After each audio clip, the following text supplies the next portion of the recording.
Previously on Baho. Sometimes the experience of the past would have dug deep that we are so entangled, such that coming out would require finding help. I will never ever forget how I felt, how broken I felt, that I would not be whole again. I realized I couldn't make it alone. That's why I kept on failing. I found help. The first help I got was God helping me to speak out, and trust me, it really worked. I found help to share the story, help to conquer the fear, help to feel accepted, help on my way to forgive, love, and trust again.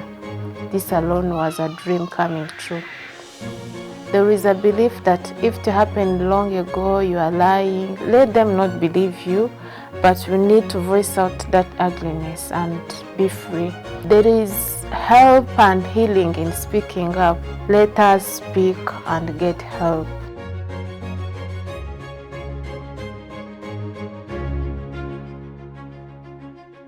Today I'm a better person than I wouldn't have been.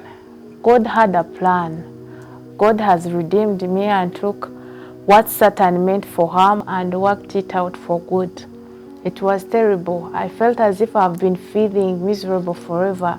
I used to ask myself, how long was it going to last? There was no place that I've ever felt safe when growing up.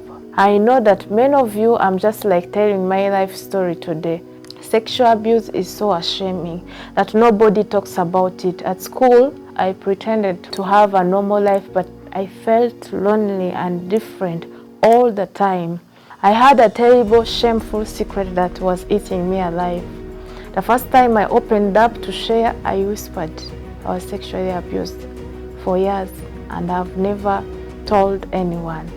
He allowed me to speak without interruption or judgment, and when I finished, he said, "Congratulations, I'm proud of you and you're a strong lady." That was a light coming into my life. My pastor, he allowed me to speak and listen to me. It was a surprise, very uncommon and unexpected reactions to pour out my tears, and I felt new. I felt permitted to live as who I am, not who they wanted me to be. It was that easy. I understand some of you were not believed but blamed, forced to run away, to escape and not to tarnish the name of the family. Sorry, but we have to speak and heal.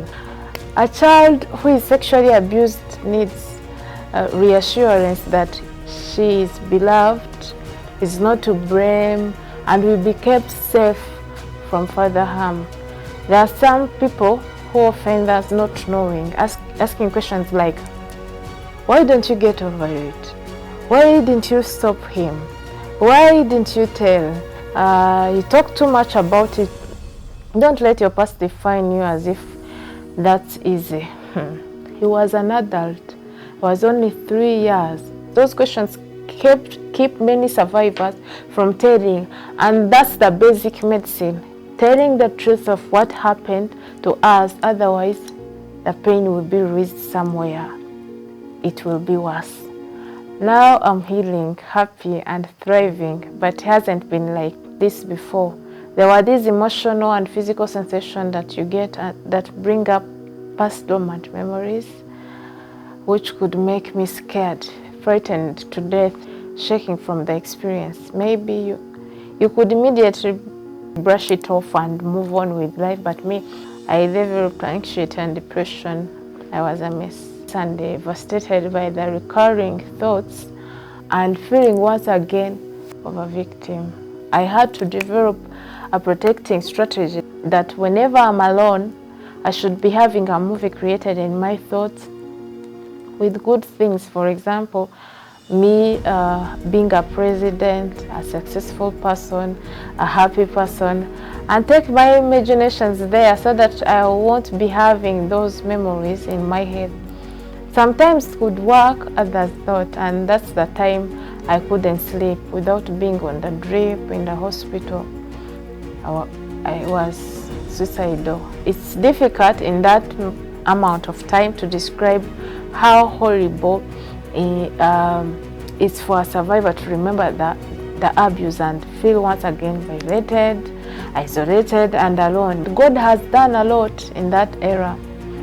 He filled up the gap in me, but of course I had to speak up and unpack those, because once they're out, it's hard to stress you in, because the shame and fear is gone. I kept on getting stronger and stronger, because even after, when I shared with my siblings, my auntie, my mom again, they believed and showed me love and support I could need. I grew tired of being ashamed of a crime that I did not commit, and I'm determined to be a voice, because silence doesn't work. We begin to heal when we break the silence.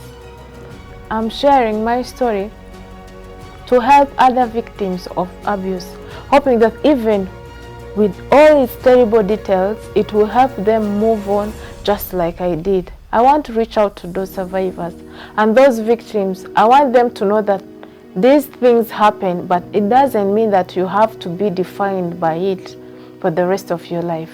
You can move forward and you can be happy.